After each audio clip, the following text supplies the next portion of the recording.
she's gonna be the one that's talking. Yeah, no, we're gonna. I'm gonna let you know. So I'm gonna start it off, and then I'm gonna have Darryl. Darryl, madam. speak next.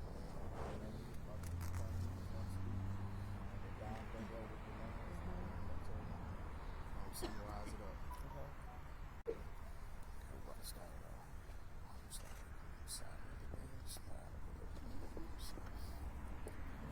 Y'all good?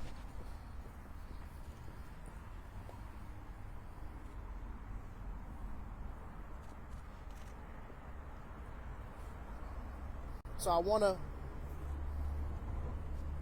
start this off by asking that community members feel free to come stand behind us and join us. Feel free.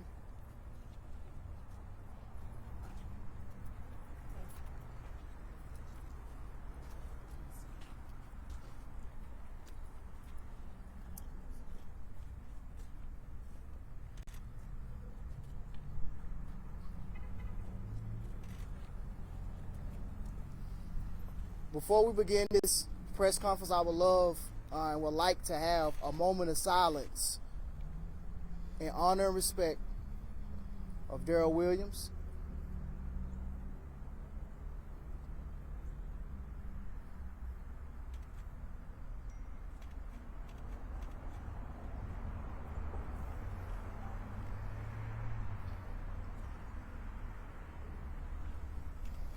Good morning, everybody. My name is Kerwin Pittman.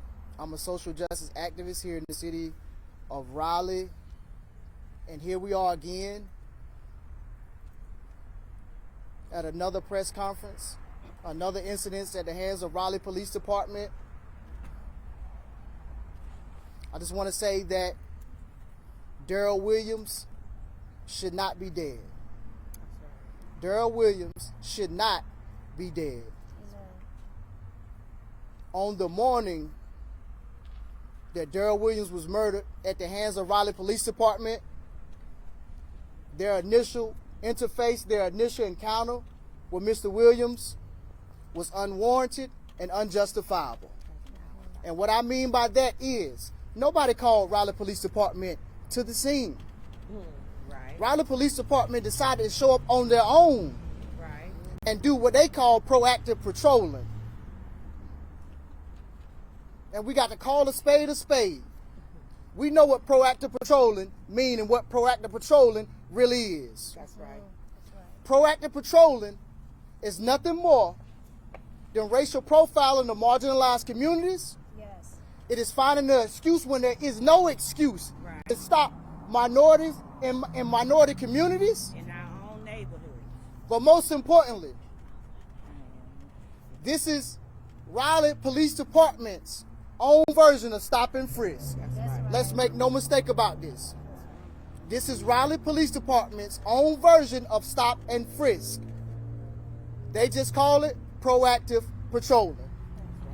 It makes no sense that our citizens, us, cannot go into any communities, establishments, areas in Raleigh without being harassed unjustifiably under the pretext of proactive patrolling. This is unconstitutional. This is a violation of civil rights, but most importantly, this is a violation of our human rights, right? Right. Yes. We have the right to go about in peace. We have that right as human beings. But yet you have law enforcement trying to make an excuse when there is no excuse to stop and frisk us. What they're calling proactive patrolling. Now, the sad thing is, we know and understand that proactive patrolling, Raleigh's version of stop and frisk, is not going to reduce crime. It's not, because stop and frisk has been proven not to reduce crime. That's right. Look it up. That's right. All it does is give them an opportunity to harass marginalized communities. On a regular. But most importantly, this is very detrimental to the citizens of Raleigh. That's right. Case in point, Mr. Williams' death. That's right. And it is numerous others. I'm pretty sure that they use the pretext of proactive patrolling. Now, we have a few questions surrounding the death and the murder of Mr. Williams that we still deserve answers to. The family deserve answers to. That's right. The community deserve answers to. Yes. That haven't been answered and should have been answered in that 5-day report. That's right. And some of those were: how long was Mr. Williams tased? That wasn't in the report. Their policy dictates that they're only supposed to do 5-second cycles. So how long was he tased? Why was they trying to tase Mr. Williams as he was running away when their policy clearly dictates they're not supposed to do that? That's right. Even if the prong, as they say, didn't strike him, they're still not supposed to even attempt to tase him while he's running away. So why would you do that? Clearly violating your own policy. Because they lawless. The first taser deployment that was used in the drive stunt mode by Officer Thomas that made contact with Mr. Williams' side, what side of the body did it make contact with? And where on his side? Because these are important factors. That wasn't included, but you were sure to include the second officer that used the drive stunt mode and said that he made contact at the back on the left side.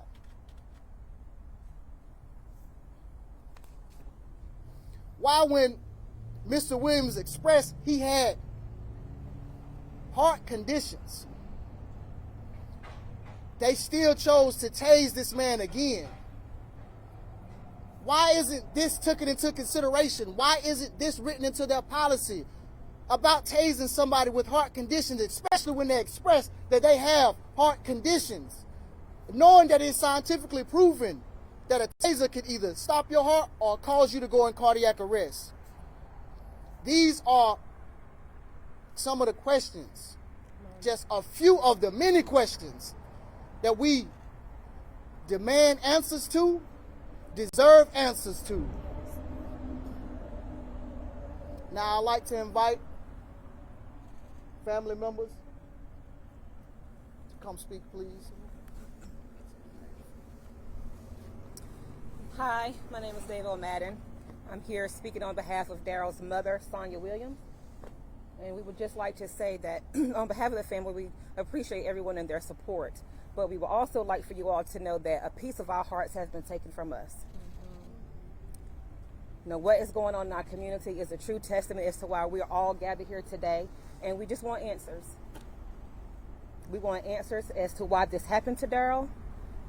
And not saying that the answers will completely heal her heart, but it will give her a little bit of resolve, a little bit of peace to be able to sleep at night, because she has not been able to do that. This is her firstborn, her first baby. And if any of you have ever lost a child, then you can only understand how she feels. Again, we thank you for your support. We appreciate all the community just coming together and rallying for this cause to seek justice for Darryl. And that is all we have to say. Thank you. Thank you. And at this time, we'll have Dawn Blagrove read our demands and say a few words. Good morning. My name is Attorney Dawn Blagrove. I am the Executive Director of Emancipate NC. And we are here yet again because Raleigh Police Department is held to no professional standards, has no accountability, fails to follow its own policies and procedures, and most importantly, does not respect or value the lives of Black people in Southeast Raleigh. That's right. We want to first talk about what is called a report, and I want to take a moment for us to dissect what a report is. A report should be something that is fact-based, that is fact-driven, that is free of opinion or unnecessary facts. And what we have seen time and time again, Raleigh Police put forth as a report is actually a tool of propaganda. Say it again. It is a tool of propaganda Tell it, Don. to slanderize victims. That's right. It is a tool of propaganda that is being used under the guise of calling it a report to further insulate RPD from the punishment That's right. and accountability they fully deserve. Right. If you read that report, that propaganda document, you will, with a critical eye, you will find lots of inconsistent falsehoods That's right. coupled inextricably with truths. However, the goal of good propaganda is to do just that. Is to create a picture that tells the story that you want to tell, as opposed to the one that actually happened. And that's what this 5-day report is. That's what this 5-day piece of propaganda is. As an example, it starts off by saying the Raleigh Police Department were conducting a drug investigation. Yet 2 paragraphs down, it also says that the police officers were there doing something called preventative policing. What is preventative policing? It is a euphemism for stop and search. It is a euphemism for harassing black people. It is a euphemism for Jim Crow era policing That's right. that is designed to control black bodies and keep them in their place. So let me be clear about this report and the objectivity of it. There is none. This report is designed to malign the victim, to malign a murder victim. It doesn't matter what police found in his car. It doesn't matter That's right. what he has done in the past. What matters is on that night, he was bothering no one. He was minding his own business. He was in community with another community member at a place that was public and free. That's right. He was harassed by a gang of marauding Raleigh police officers Come on. That's right. with no other job, That's right. with no other goal than to intimidate black people in Southeast Raleigh and manipulate and control their movement. That's right. Make no mistakes, that's what this is. All day. And when Darryl did not produce his freedom papers fast enough, when he was unwilling to comply with the harassment, That's right. when he demanded that he be treated with the same dignity that a student on NC State's campus is treated with, Yes. he died for it. Yes. He died for demanding dignity. He needs to be the last in Raleigh to die That's right. at the hands of state-sanctioned violence, at the hands of Raleigh Police Department, That's at the hands of law enforcement officers who are lawless, right. have no accountability, and no real leadership. None. So here is what we demand. Number one, we demand that every officer involved in the murder of Darryl Williams be terminated immediately. Yes, absolutely. The taxpayers are tired of paying for our own murderers. Second demand, thank you for that segue. Our second demand Come on. is that these men be brought up on charges Yes. for murder. Murder. Now, typically we would ask for Lauren Freeman to bring those charges. But what District Attorney Freeman has shown us time and time again is that she does not have the stomach or the political will Come on. to protect the people of Southeast Raleigh against the occupiers that Raleigh Police Department have presented themselves to be. Yes, yes, yes. So we demand prosecution, but we also demand that a special outside prosecutor is appointed to investigate and ultimately try these cases. That's right. That's right. Come on. We are also calling for an immediate stop to preventative policing. Yes. We have heard time and time again from community members since Darryl was murdered about how Raleigh Police Department in the middle of the day pulls up on businesses in Southeast Raleigh, Jump out. 2 or 3 cars deep, and jump out and just harass people. Where your ID? Look in their cars. What you doing here? What are you doing here? Demanding that folks show them their freedom papers. Come on. Nobody else in Raleigh has to show their freedom papers. That's right. And then we get a ticket for trespass. We need the immediate cease and desist That's right. of any proactive policing.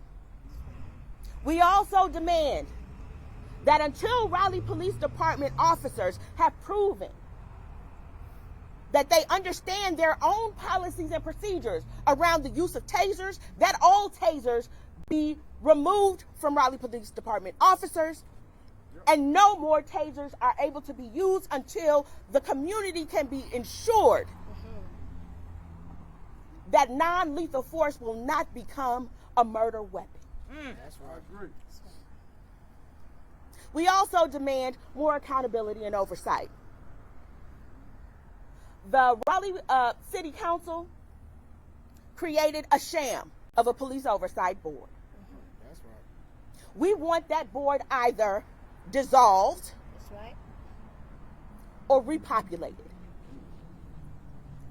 and given the real investigative authority that is necessary to hold law enforcement accountable. Yes. We want our city council to ensure and demand that Raleigh police officers carry their own professional liability insurance Yes. as Absolutely. individuals. The people of Raleigh are tired of paying for their occupiers' mistakes. If law enforcement were first to carry their own professional liability insurance, just like every other profession, maybe that would be what it would take to create the cultural change that we need to see to make all people in Raleigh safe.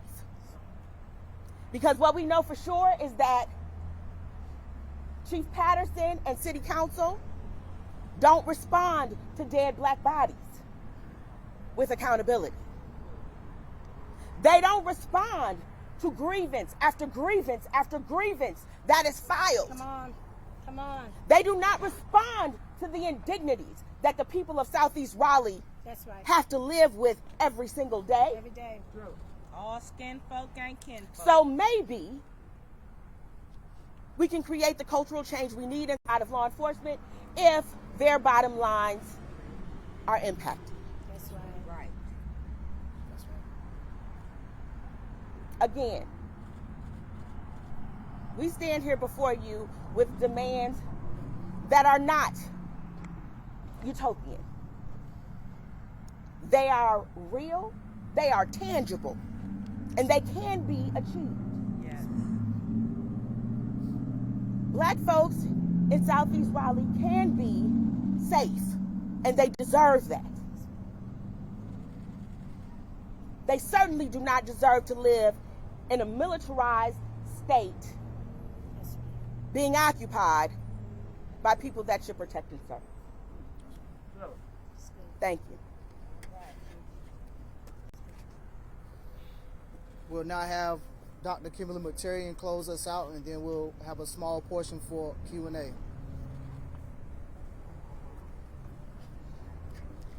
Thank you.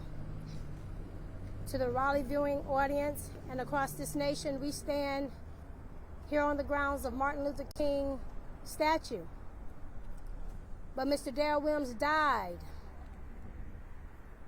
on the day of that Martin Luther King.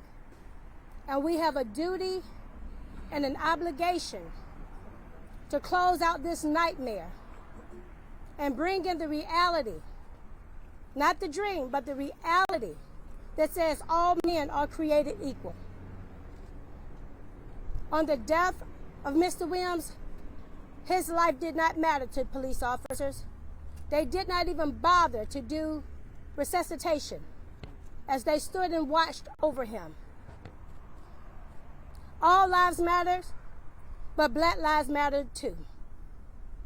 And Mr. Williams, on the night he died, did not die from heart distress. He died from racial unrest. This is not proactive policing. He resisted racial profiling. And what we need to say to the state of North Carolina is, where is our protection? Where is the 14th Amendment that says that we are equally protected under the law, from the law, and to all law enforcement that was birthed and born in racism? We cannot say this city will welcome George Floyd but cannot protect Darryl Williams. That is hypocrisy. And we cannot purchase our way or have programs or enough training or enough policy until we dismantle the so-called police force that hires African Americans to do their dirty work. And if we are the bad guys, then I don't know who America is to ask such a question. So today we call on our leaders, our religious leaders. We call on our liaisons. We call on anybody who says that they stand in the breath of humanity. Not your police department. Now you can come out your costumes. That's right. Take off your badge. Strip yourself of your honor and your salary. And don't hide behind the fortresses of your municipality and your 12 lawyers of litigation to fight against your own people. You did not pay us reparations, so we cannot fight you in the same manner. I dare you, City of Raleigh, to disarm yourself of your wealth and your prestige and power so that we can stand on equal grounds to dismantle this racist system. If you dare, so do it. We are here. We stand with this family and the 11 minorities killed by RPD in 9 years. 2 of them are brothers. We stand with every mother, every father, every son, every niece, nephew, every family member. Our community stands in solidarity today. And we say, stop the steal of the lives of Black lives. Why? Because this was a lynching. We say that lynchings are no longer a tree or a rope or a tree, but now it is a vote and a knee.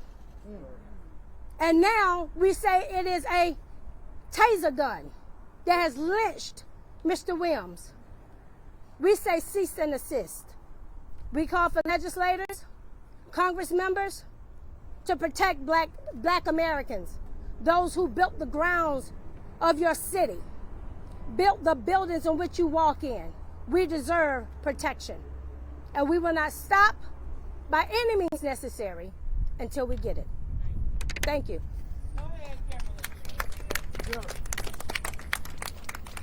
Now, with that being said, we'll now have a small portion of Q&A, but I want to say first and foremost that Darryl Williams' mother will not be answering any questions. Do anybody have any questions?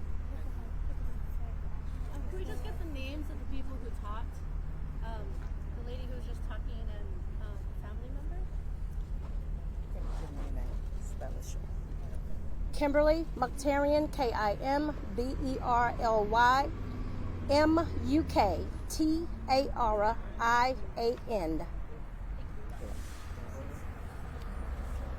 It's Davell Madden, Davelle Madden. Attorney Dawn Blagrove, Executive Director of Emancipate NC. That's DAWN. Last name is Blagrove, BLAGRO. V as in Victor, E as in Edgar. And that is Emancipate NC.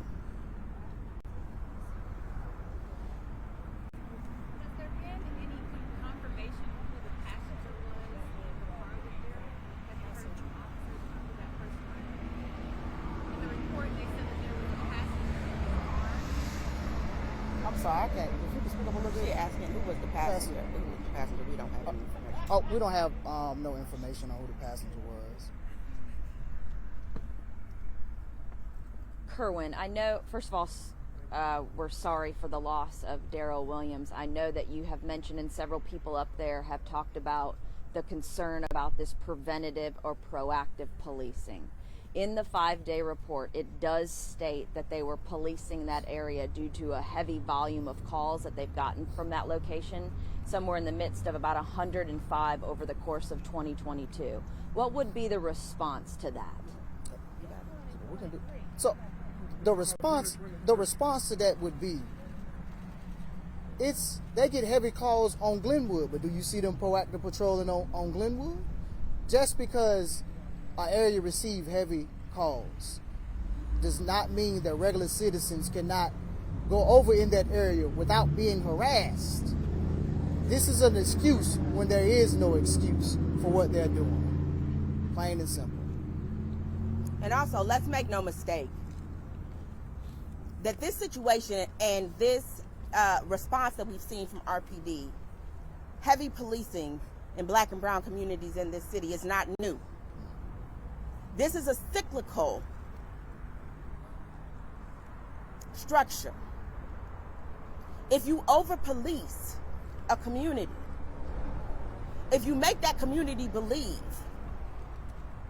that they are in some way in more danger than anyone else, and you make them unnecessarily rely on law enforcement in a way that even though they know those folks do not protect them, they do not believe that they have any alternative, then yes, you're going to get high call volumes. The same reason that we have over half of our population in prison is Black and brown. The same reason that we have disproportionate Black and brown children suspended from school systems. It is because we live in a system that is racist. We live inside of a system that is oppressive, and that the racism is institutionalized. And when that happens, your statistics are always going to reflect that institutional racism. You're speaking about high volume in terms of calls to that area. My question would be, who called the officer that's sitting right there now looking over there? Who called him? Absolutely. Who called him? Right. Come on. Good job. Thank you, sir. And again, Prime example. what we know is that preventative policing is just a dressed up fancy name for stop and frisk, which was a dressed up fancy name for Jim Crow policing. That's right. And for black codes. That's right. And slave patrol. And slave patrols. If there are no more questions, thank y'all for coming out.